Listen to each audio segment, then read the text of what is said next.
Overwatch. Yeah. And I was like, whoops. I didn't know. I'm not hip to it. I've been playing a lot of Halo 3 lately, though, so hopefully I get some of my street cred back, you know. Right. 6 years in prison wasn't enough for my street cred, but, you know.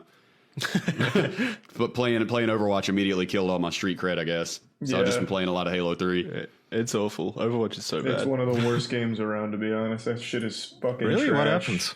Maybe it's just because I missed the the era of games, but I've always really enjoyed it since I first started playing it. It's not very balanced like it should be, and that kind of sucks. But, you know, in general, I've had a good time playing it. It's no Halo, though. Halo's real close to my heart. I've been having a lot of fun playing Halo 3. Yeah. I've gotten a lot better since that game that I played with you, Charlie, by the way. Whenever Halo 2 or 3 came out, was it 2 came out? Or maybe it was even Combat Evolved. I got wrecked. We did a game and I got 0 kills. Yeah, I do remember that. It was Halo 2. Okay, it was when 2 came out. Yeah, that was an abomination. There goes I did not know I could adjust my DPI. Josh. You're not learning your lesson. Don't talk about your losses. You only brag about your wins. Oh, we won. But I had 0 kills. No, we got rolled and it was my fault. But now I can hold up a little bit better. It was 100% my fault. I'm not going to try and shift the blame to anybody else. And I got a really good friend of mine, Dave, Charlie. It's been a fan of yours apparently since your QWOP video. And Halo is his favorite game. And he was like, man, we're really good friends. And I've never been jealous. I don't embrace jealousy. But, man, you were playing Halo with Charlie. I was fucking jealous. He was like, it was just cute. Like my 2 teenage years combined into one. That's super sweet.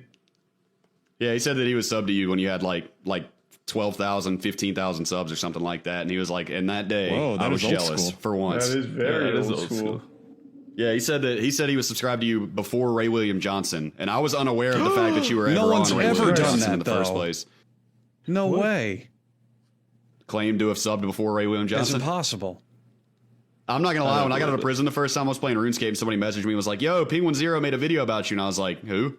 No offense, of course. I'd been in prison for the preceding 5 years at that point. That's no excuse. He was like, you don't know who fucking Charlie is? And I was like, no. And then whenever I watched your video, I was like, okay, I think I recognize the voice. But holy shit. And then I put 2 and 2 together because Kai had already commented on my video and said, do you want to go on the official podcast? My first video. And I was like, oh shit, okay, it's coming full circle now. This is those guys. All right, excellent. Now I figured it out. Which, of course, eventually led to 1, 2, and 3 parts of the official podcast. I'm very glad to be here. All from a Kaya comment. Thanks, Kaya. It all started from a Kaya comment. And then I think Jackson's the one that emailed me about it originally, like I said. Or maybe Kaya set that up for Jackson to email me, but I think I exchanged emails with Jackson when I was at my in-laws' house last year, the first time we did this. Not 100% sure anymore, but I think potentially your in-laws reached out to me. That might have been what it was. I remember receiving a nice message from someone saying, yeah, my mother-in-law probably. That would be such a unique experience. How do you forget that? I don't understand. I don't know. I'm pretty sure that they did reach out, but I'm not sure the order in which it all transpired. Like if that was how I found out about Josh, or if Kaya told me about Josh, or like which order that happened in. My mother-in-law messaged a few people. She messaged Lockdown 23 and 1 and ended up going on that show too. I would assume you guys haven't heard of him, I would guess, but he's a prison channel, you know. And I'm definitely not the typical fare for his channel. Most of the people go on his channel are like, yeah, what up, repping, South Compton. No, I'm saying I just did 20 years, got nice scars on my face, and I get on there and I'm like, I play RuneScape. It was fun. Prison was terrible. Cute. You guys have your own niche community of ex-convicts on YouTube? Most of them aren't gamers, to be fair, but yeah. I mean, I've met several through the grapevine. I can't go 24 hours without 10 people asking me if I know who Larry Lawton is, the jewel thief. He's been popping on YouTube for a year now. I haven't personally talked to him, but yeah, I mean, I know other online convicts, but most of them stick to Call of Duty. That's the only game that they play. If they play anything, they just play COD. And I don't really play much COD, so we're not exactly gaming together. But Lockdown's cool. Death is his name. He's also Josh, and it was pretty cool. He kind of put me in touch with some other convicts in the community, so if I ever need the support, I got it. Sounds so weird.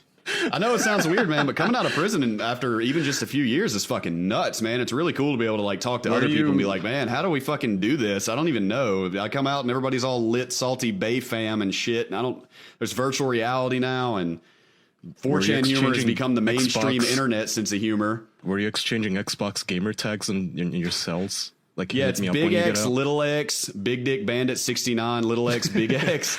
I think I met one person who had ever even heard of RuneScape the whole time I was locked up. Everybody just knew that it was a computer game because I would come out with my paperwork like you have to. You know, you show what you're in for and show that you didn't snitch on anybody. I'd give them my paperwork and they'd start reading it and just start laughing.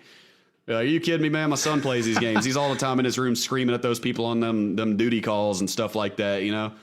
I'm like, yeah, well, that's more or less what I did. I just kind of went a little bit too far with it, and here I am. Not even manslaughter, you pussy. Yeah, I know, right? Like, man, you're the weakest criminal in here, but it's fucking funny. Because, I mean, I would tell him point blank, I'm really not, honestly, in my opinion, by the normal consideration, I'm not a criminal. The only crimes I committed prior to my incarceration was the regular purchase and use of illicit substances. That's it. I didn't steal stuff. I didn't, you know... Allegedly buying and using illicit Josh, substances. I actually have a question. Yeah. How many innocent people do you think are in prison? Not as many as claim it. That's for damn sure. It's not like Shawshank Redemption where everybody says they're innocent. Most people just disagree with their sentence. You know, like some dude sold, you know, a pistol and he got 30 years and stuff like that. I can say that a very, very, very high percentage of at least federal inmates, because that's my only experience with the FBI and their incarceration, a very high percentage did get railroaded. It was exaggerated and their sentence was abnormally long. As far as actual innocence goes, I don't know anybody that ever claimed that they straight up didn't do it. I was in county jail with a guy, though, that was about to plead guilty to a weed selling charge because somebody wore a wire on him. The day before he pled guilty, he got his discovery. His lawyer came to see him. Discovery is where the prosecution has to show you the evidence against you so you can be prepared. And it turns out it wasn't even him in the fucking video. It wasn't even him. He just had a similar haircut.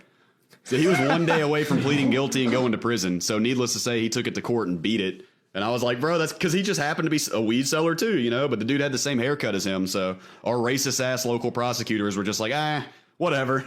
Close enough. He's got the same haircut. That's so fucked Jesus up. Good Christ. enough. He was one day away from pleading fucking hate- guilty, and he already had a prior. He'd already been to prison for selling weed too. Not that stopped him from doing it when he got out again, because it's even harder to get a job once you're a felon. Obviously, he goes to look at his discovery. He came back to the pod like, bruh, that's not even me in the video. That's crazy. They just gave us the evidence. These old racist ass dudes just were like, whatever. It's a black teenager with an eraser haircut.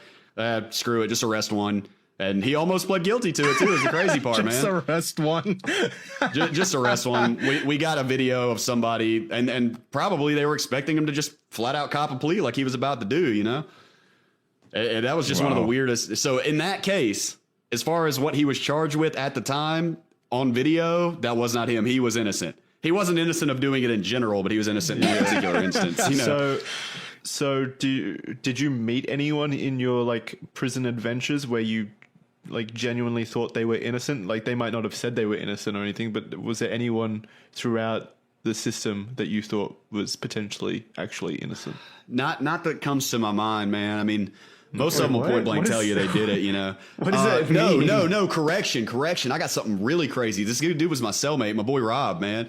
He was a felon. He'd already been to prison, you know. There are very, very, very strict laws about felons being around guns in the United States. Not having guns, but being around guns. If I'm in a house with a gun in it, if I go over to deliver some mail or some shit and I'm standing in this dude's living room and the cops show up and there's a gun in that house, mandatory minimum 5 years. I cannot get less than 5 years. Holy shit. Whether I knew the gun was there, whether or not I could get to it, there are loopholes, such as if it is in a safe, then, they can't charge me with it. However, they will try. They'll say, for all we know, he could have known the combination. And yes, I'm using my imitation of my prosecutor's voice. But my cellmate Robert was at his girlfriend's house, and the cops showed up for some reason, probably a domestic dispute. I mean, no offense, but he's from Florida, and y'all are buck wild out there. No offense, Charlie and Andrew. And the cops show up, they search the house, and they found a grip and like part of a pistol to an old ass gun that did not have a clip. It did not have a hammer. It was literally incapable of firing. The law says that the only way that a felon can be charged with the firearm is if they test it in a forensic setting and the gun actually shoots. That did not meet that standard. He got 27 years for it. For being in a house with a non-functioning pistol that was basically a paperweight, and the gun didn't even work. I saw his paperwork. They admitted that they couldn't fire it, but they said that they didn't know. Maybe he had some bullets. Maybe he had a hammer. Maybe he had a clip. So, ta-da, he got 27 years for that. That dude, I mean, like, I'll be middle-aged before that guy gets out of prison. Jesus. He didn't fight it.